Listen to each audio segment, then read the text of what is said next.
Hello and welcome back to I'll Knit If I Want To. I'm Andrea Mowry of Drea Renee Knits, and this is just a little weekly Q&A podcast where I try my best to answer some of your questions. I also am seeing like dust. Sorry, I could see dust over the camera lens. Hopefully that helped.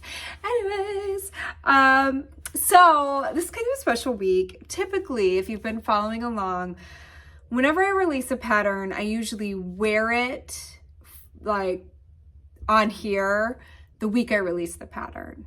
But I'm so excited about this pattern that I'm wearing it the Friday before I release it. So y'all get a sneak peek because it's also perfect weather for this pattern. So as some of you may know, I am just coming out of a medical leave. I was off of work for a few months and I definitely had this moments of a little bit of fear popping in of like, will I be able to get back into it? What if I take a break, will I lose all my creativity, or will I forget how to write a pattern? I just some probably logical, but just some fears of slowing down for a minute and how I get back into it. So this pattern's very special because as I was thinking about getting back into the flow of everything, I actually just had the huge honor of getting to teach at a retreat with two of my very good friends, Rachel from Ritual Dyes and Candace from the Farmer's Daughter Fibers. They both have their own yarn line and they both have a yarn shop. And they have decided to they love to travel.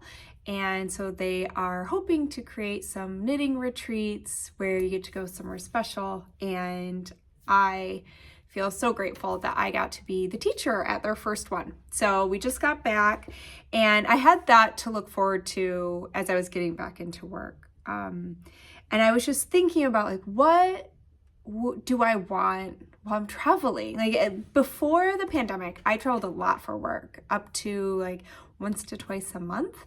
So I was just really thinking about like, okay, what do I like to wear on a plane? Blah, blah. So this is all just floating through my mind. And for me, I am all about comfort. Do not put me in jeans on a plane. I want soft pants, like something that's flexible and cozy and that I can move around, get up and down and all that stuff with. And then I don't like being cold or hot, it's very like Goldilocks and the Three Bears. You have to have the perfect outfit that works with those fluctuating temperatures as you're traveling and planes and all that. So anyways, long story long, I was like, I want just a really cozy, like cropped little hoodie that I can throw on over like a tank top and leggings. So anyways, this is it. So this is the Traveler. I'll stand up just a little bit right here so you can see. So it has a shorter body. You could absolutely knit this longer if you are somebody who like, yeah, I want that to be like a super cozy hoodie. Like how you can't see my face right now. Da, da, da, da, da. So it's just this really fun, simple texture. And these short rows are part of my favorite part of it. But really the magic happens with this hood. So I had a very specific idea of what I wanted this hood to look like with its fun little contrasting cord. And I wasn't sure if I was going to be able to figure it out. It was one of those moments where I was like, I don't know if I can get the idea of my brain into this knit fabric and then transfer that into a pattern that people could understand. So anyways, I'm just very excited about how the hood on it turned out. Boop. And so this is it. It's called the Traveler and it is coming Tuesday. So if you are watching this, see if I can like not mess up my hair as I pull it back down. So if you are watching this on Friday when I release these videos or over the weekend, this pattern will be available on Tuesday. Let's see, that's 15, 16. I think the 18th is Tuesday. So the best way to know when it's out there is to be signed up for my newsletter because I also give you a little discount code that's just for subscribers. So if you like the look of this hoodie and you think you might want to knit it, which I hope you do, then go ahead and make sure you sign up for my newsletter. I know not everyone is going to be into the hood, or they're like, oh, I like that, but when I knit my sweaters, I want to be able to wear them to work or things like that, and we can't wear hoodies. So I did actually even include a crew neck instruction, like modification in the pattern. So if you're just not gonna get down with this super cute hood, then you can just do a crew neck. So I also sneak peeked this at the retreat, and I'm pretty sure almost every single person at the retreat tried it on. Candace and Rachel already had theirs too, so I used their yarns. So this is Farmer's Daughter Fibers. Recollect is the one I'm wearing, and then my other one, which I'm totally gonna wear in next week's video, the crew neck version, is made out of Ritual Dyes Sprite.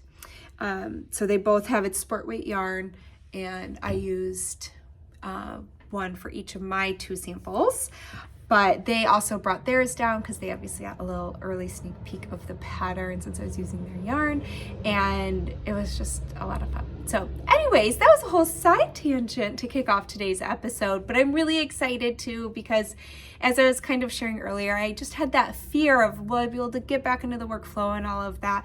And I was so excited about how this turned out that I literally wrote and graded the pattern in a day, which is pretty fast for me. Usually it takes me at least a day and a half, sometimes 2 days to get through that process at the end. And I just sat down and went for it. So it was really exciting, and I can't wait to see all my testers as they're finishing theirs up.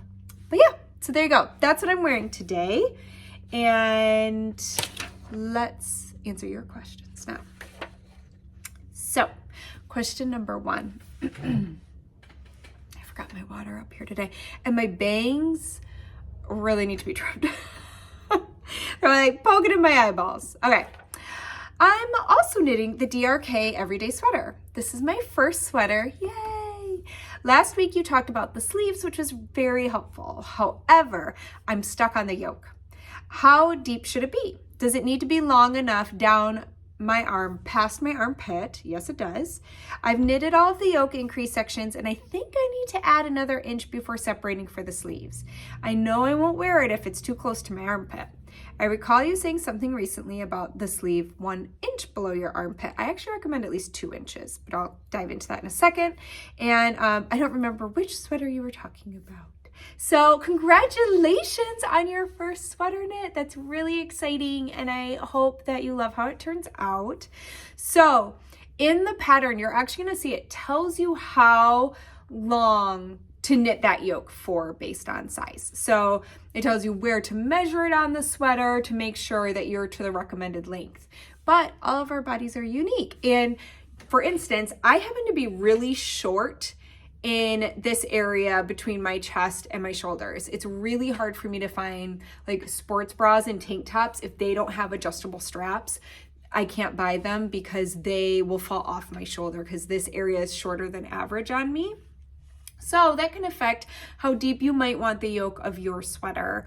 You might have a longer area there. It can also be affected by our bust size. If we have a more prevalent bust, that is going to help kind of push that fabric out, depending where, like how your bust is on your body, which means you might want a little bit of a deeper yoke to help make up for any fabric that's kind of being stretched out this way. There's all kinds of reasons why you might want to adjust your yoke depth to fit your unique body, and making your own clothes means that we can do that, which is so exciting and just freeing to be able to alter things to fit us the way we want them to. So I do recommend at least 2 inches from your underarm. As you can see, this sweater is even longer than that. This has more of a relaxed kind of sweatshirt feel, so the sleeves on it are larger. But especially if you think you might ever want to layer your sweater over another shirt, because let's say sometimes I like to throw mine over a little collared shirt. Well, that garment as well is going to have its own underarm depth there, and if your sweater's is more shallow than that, it's just going to be really uncomfortable and kind of bunching up that shirt underneath. So I like to do a minimum of 2 inches below that underarm. But the nice thing about the DRK Everyday Sweater is you can try that on as you go. You can put it onto waist yarn. You can use a spare needle to make the circumference bigger so you can get it over your head without any stitches popping off of the needles. I really like to use barber cords, which unfortunately mine are downstairs with one of my projects right now. But those are just these little silicone cords that you can pop right onto your needle tip and they suction on. And you can use those the same way as you would use waste yarn, where then you slide your live stitches onto the silicone cord to, again, just give you a bigger circumference so you can get it over you to try it on and see, okay, what I like to do is actually grab the front and back of the yoke and pull them together, like pinch them together under my underarm and just see like, okay, do I like how much space I have between my body and where that garment is going to be, and does that feel comfortable? So again, I would start by looking at the measurement included in the pattern and see if that measurement works for you. Go ahead and knit to that measurement. And then try it on and see, okay, do I like when I kind of pinch that? Does that give me a pretty good idea of how much space I'm going to have? Do I like how that feels? So that's what I would do. And it does vary by size. All right, the next question. Gauge. It really is a love-hate relationship. It is, I know. I know you've talked about gauge so many times and there's information out there everywhere, but I need someone to break this down for me in simple terms. And I would be happy to do that. I do think I have talked about gauge a lot on here, but I think that we all understand things differently. And so the more it's talked about, hopefully that means I will be able to talk about it in different ways that help more and more people go, oh, okay, talking about it that way helps it click for me. You know, that's when sometimes we have that aha moment. So I think it's great to continue to talk about it. So let's get into your specific questions. I'm getting ready to knit sheltered for my daughter. You are so sweet. I hope your daughter loves it. The gauge pattern is 18 stitches and 27 rows on a US 7 needle. The yarn I am using states the gauge is 17 stitches and 23 rows on a US 8 needle. The pattern and yarn are both worsted weight. I know gauge depends on the type of knitter you are, but where my confusion is, where do I start with needle size? Should I start with what the pattern states? Or since the gauge is 18 stitches for the pattern and the yarn says 17 stitches, do I use a US 7, 8, or 9 to do my first swatch? I usually have to do more than one swatch, but I think it is because I am not sure which size needle to truly start with. Does this make any sense to you? It does. It absolutely does. So, little rule of thumb for me, I do not pay attention to what a label, yarn label says in regards to gauge. It can help. It can definitely give you, it is information that you can look at. If you are maybe casting on a project that doesn't have a specified, like if you're coming up with your own project, I think peeking at that gauge on a yarn label can give you a jumping off point. But in general, I've never gone by the gauge on the label because I know that it's kind of abstract. You know, we all knit differently, and any given yarn weight, fingering, DK, sport, worsted, etc., can be knit up on different needle sizes. There is no right or wrong there. All we're trying to do is create a fabric we like with different combinations of yarn and needle size. If it were me, I would start with the needle size recommended in the pattern, and that would be the first needle that I would gauge swatch with. Now, if you have a tendency, there's a couple different kind of ways we can think about this.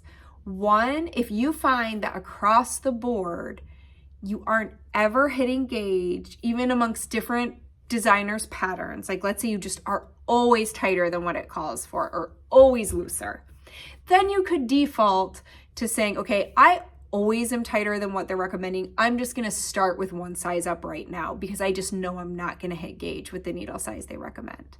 That's totally fine. It might get you to the proper gauge you wanna get to a little quicker than starting off at the recommended needle size.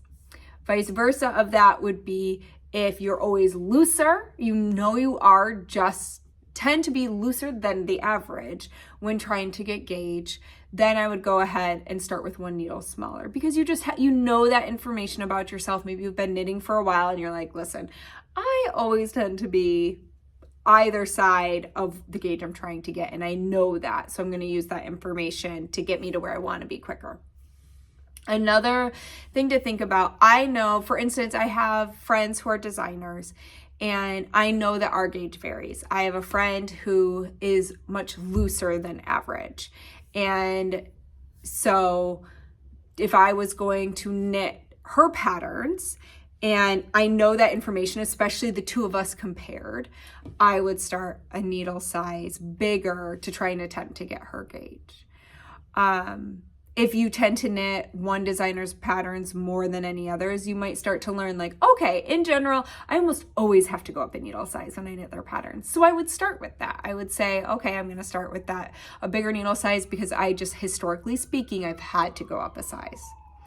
But if none of that is for you, then I would start with the size recommended in the pattern, and I wouldn't really worry about what that yarn label says. I found that a lot of yarn labels don't even give that information anymore because it is so dependent on the knitter. It's all relative. So what I pay attention to more, especially if I'm substituting yarns, is looking at the gram to yardage or meter ratio to make sure that they have a similar weight to length, because that kind of helps tell me if it's going to be a good substitute beyond just whether the fact that they're both worsted weight. But otherwise I just try. I think that trying it out and looking at your own personal gauge swatch is going to give you much more reliable information than anything that label says in regards to gauge. So I hope that helps to really like recap, simplify. Don't worry about what that yarn label says as far as gauge goes. If you're not sure, you aren't really sure where you fall in the spectrum of tighter, looser, average knitter, go ahead and start with the needle size recommended and then adjust from there, either up or down, depending on your gauge with that first swatch.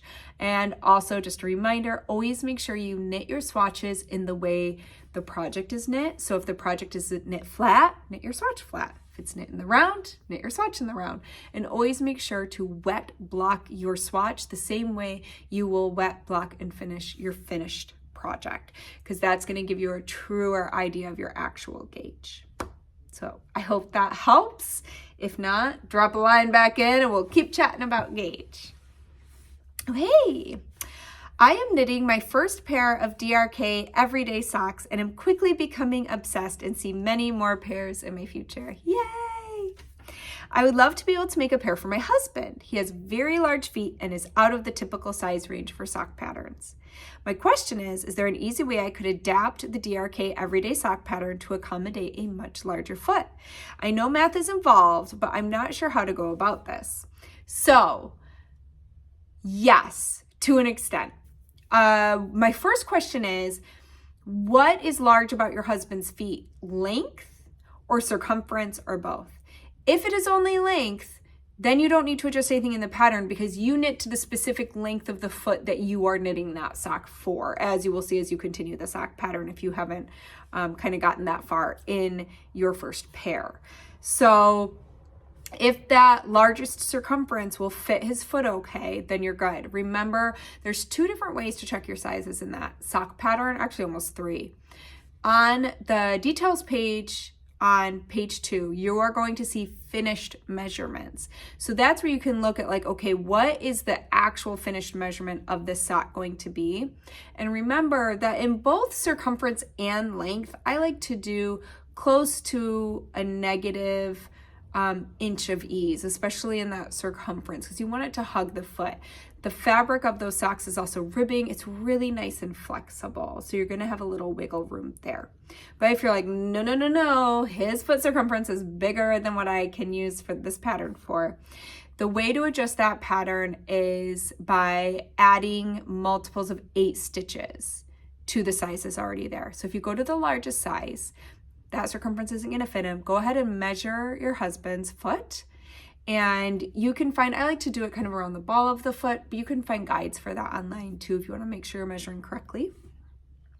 And so take that measurement and then -1 inch and multiply it by the stitches per inch to get about how many stitches you would like to see for his finished foot. When you go to that pattern, and this little chat's kind of specifically for working on that pattern, but when you go to that pattern, you're going to see, you're going to work the toe. It's a toe up sock. Once you get to the full, you've done all of your toe increases, that'll be the total stitches for the foot of the sock.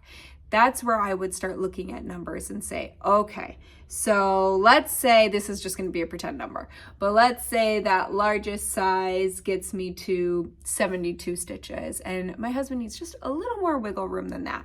That means I could either do 80 stitches or 88 stitches is what you would want to increase to. You could probably still start with the same toe size, the largest one, and then just continue to increase 2 more increase rounds if you're going up by 8 stitches, or 4 more increase rounds if you're going up to 16 stitches, because you increase 4 stitches per increase round in the toe. It's a lot of information. You might want to pause, grab a pen and notebook, and then rewind for these notes.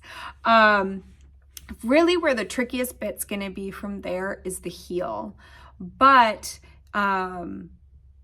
again, what I think I would do, and I don't have the pattern in front of me, but I would work the heel in a similar way as to the largest one, knowing that you are going to then need to keep going for your extra stitches that you're dealing with. So the most important thing is to go up in 8 stitch intervals.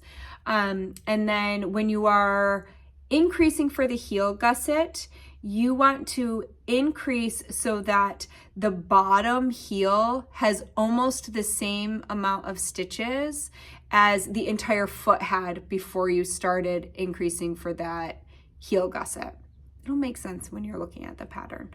You can kind of compare some of the numbers of the other sizes to help you. But that is what I would do. I hope that all makes sense.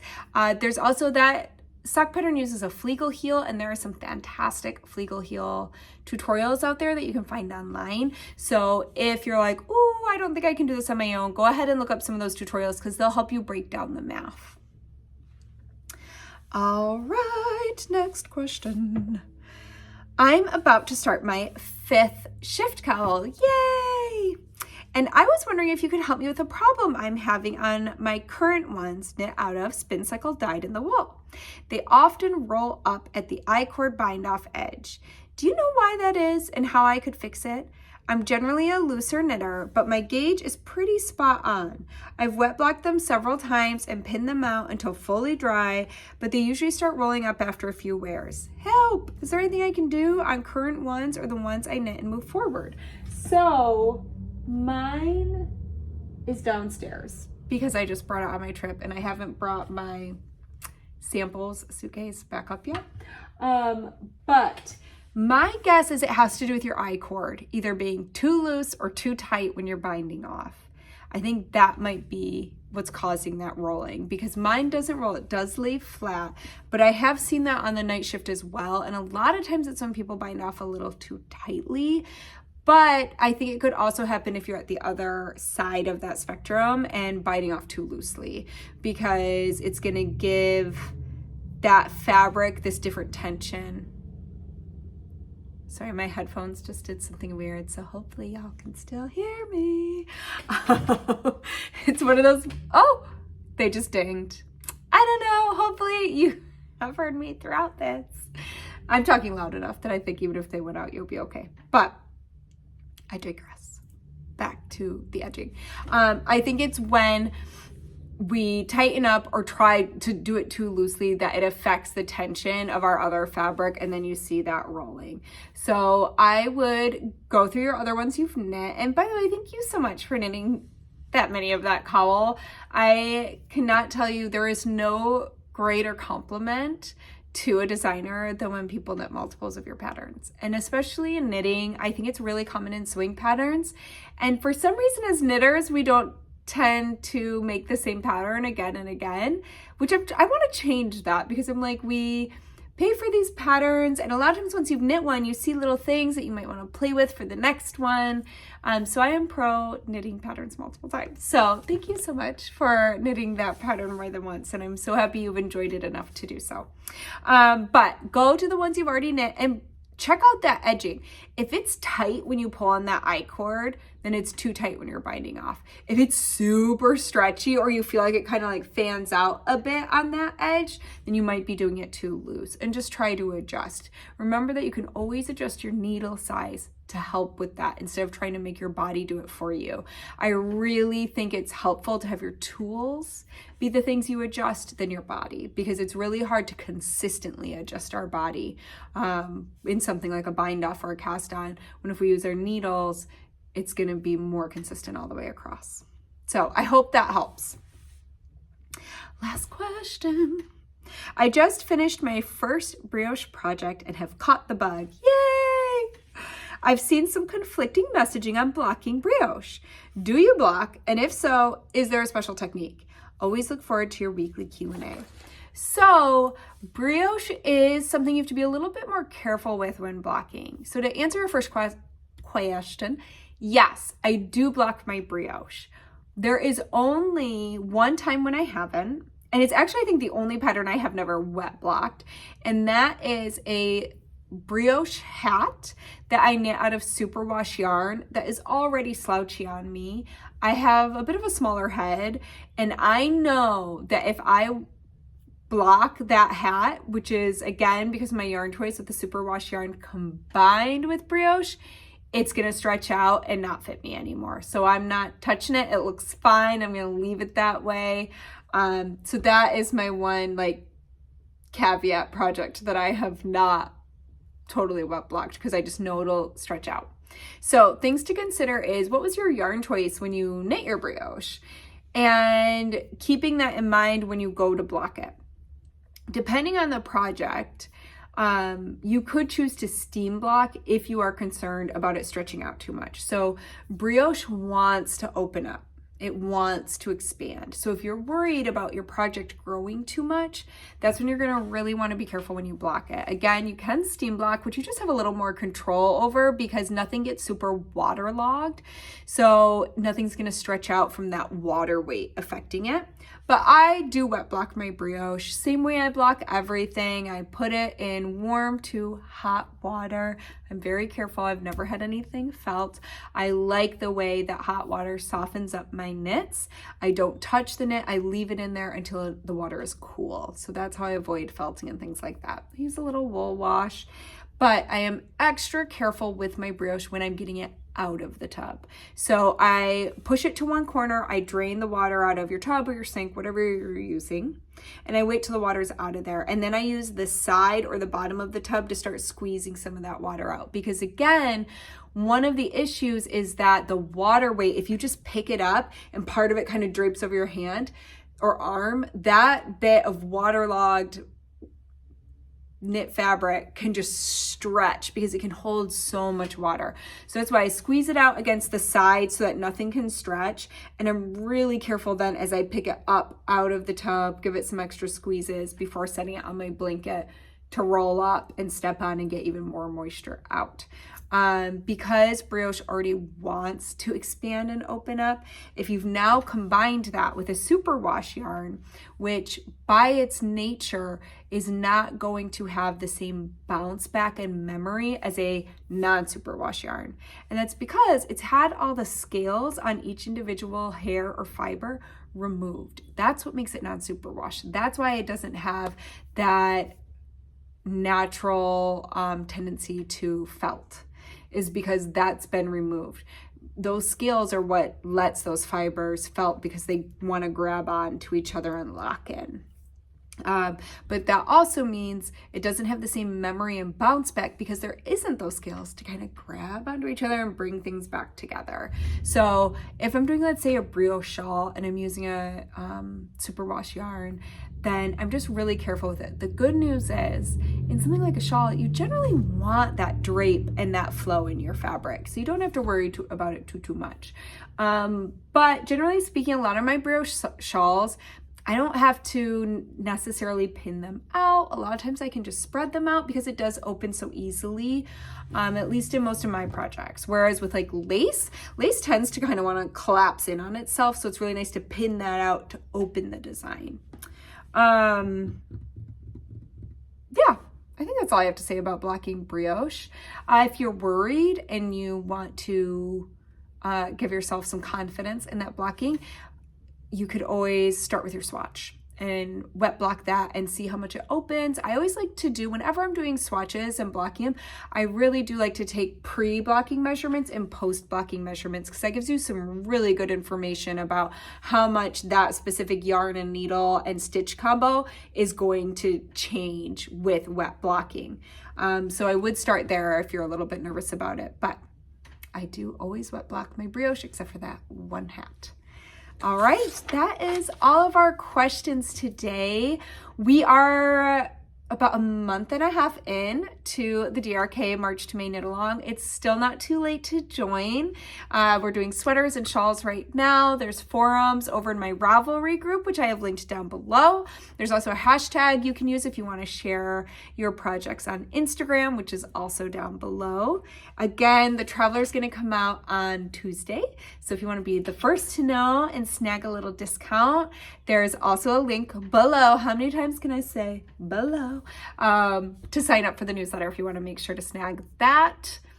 And also in those show descriptions below, you will see that there are there is a link to ask questions if you have something that you would like answered here on Knit If I Want To. That is the place to pop your question into. And I also always list all the questions if you want to be able to go read them and see what we chatted about that way. So I think that's it. I hope that y'all have a lovely weekend. We are tiptoeing into spring here in Maine, and I could not be happier about it. You all know I love the snow, but it is feeling real great to get some vitamin D and to be able to go out in a hoodie for my walks. It's just really lovely. So I hope you're enjoying the weather wherever you are, and that this weekend you get to make something, whether it be knitting or spinning or weaving or cooking or just memories with the ones you love. I hope you have a good one, and I hope to see you back here next week. I guess that's all. Bye.